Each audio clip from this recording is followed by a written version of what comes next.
it's true. There was a two-state solution proposed by the United Nations in 1948. And if the Palestinians had accepted what the Israelis accepted, a small, non-contiguous state with bantustans, to quote Professor Chomsky, and instead had not invaded, and if the Egyptians had not occupied the Gaza, something that nobody complained about, it was literally a prison for 20 years, and if the Jordanians hadn't occupied the West Bank, literally a prison for 20 years, and had the situation gone forward as it was supposed to go forward in 48, we would not be here. We'd have a two-state solution. But what happened is it's clear that the Palestinian and Arab leadership was more interested in destroying the nascent Jewish state of Israel than in establishing a Palestinian state. That is simply the truth. And there is no way to deny that. And no amount of rhetoric can undercut that reality. You'll notice that it starts with 1948, and I'd be glad to discuss that if you like, though it's not relevant. Okay. I began with 1967 for a good reason, because it's in 1967 that UN 242 was passed, and a framework was laid for peace settlements, and since then it's the way I described it. Well, let me briefly respond, only because I participated in the drafting in a small way of 242. I was Arthur Goldberg's assistant at the Supreme Court. He drafted 242. He conferred with me and consulted with me. 242 clearly contemplated Israel retaining some of the territories needed to create secure boundaries in 1967. The UN rejected a formulation of Israel returning all the territories or the territories and kept only territories. And as the result of that, Israel accepted 242. And at Khartoum, all the Arab states and the Palestinians unanimously rejected 242 and issued their three no's. No compromises, no recognition, no peace. If we can just, the truth of the matter is easily discovered from the foreign relations of the United States, which points out that Arthur Goldberg approached the Jordanians and the others and got them to agree to accept a qualified acceptance of 242 on the condition that there would be minor and mutual adjustments with no substantial change to the map. Okay. There were curved lines, and it was agreed that they should be straight.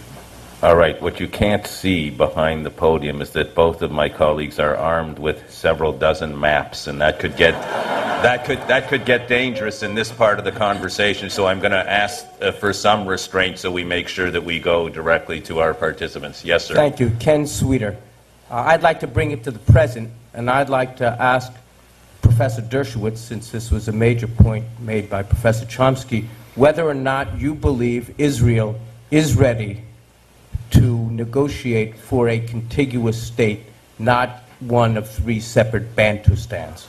Yes. Now, contiguous depends, of course, on whether it means contiguous within the West Bank or contiguous including a connection between the West Bank and the Gaza. Now, it was the UN that created the lack of contiguity between the Gaza Strip and the West Bank. In fact, the original proposals for Israel required complete non-contiguity. The north was separated from Tel Aviv from Jerusalem, yet Israel accepted a non-contiguous state. Under the Clinton parameters, there would be complete contiguity with a circumferential highway around Jerusalem, much like Route 128. It would take 9 extra minutes to get from Ramallah to Bethlehem, then in the middle of the night through Jerusalem, because the shortest distance between two lines taking into account traffic is not a straight line.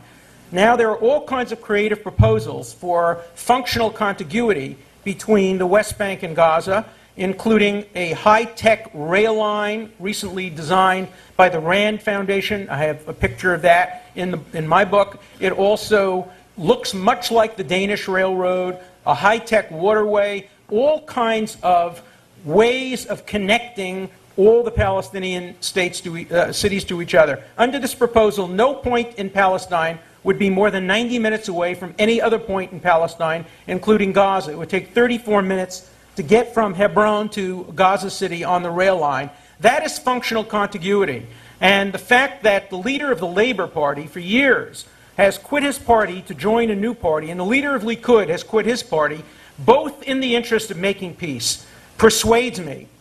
Plus an hour I had alone in Israel not so long ago with Prime Minister Sharon, and much time that I've spent with former Prime Minister Perez, that the will toward peace is absolute and genuine. Having said that, I also believe the will to peace by Abbas and many of the leaders of the Palestinian Authority is genuine too. Thank God Israel has to make peace with the Palestinians and not with the professors.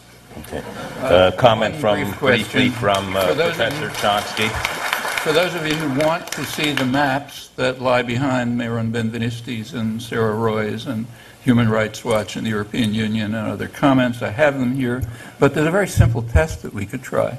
If that's a valid approach to contiguity for the Palestinian state in 22% of the former Palestine, let's propose it for the Israeli state in 78% of the former Palestine. Let's ask who would dream of proposing that.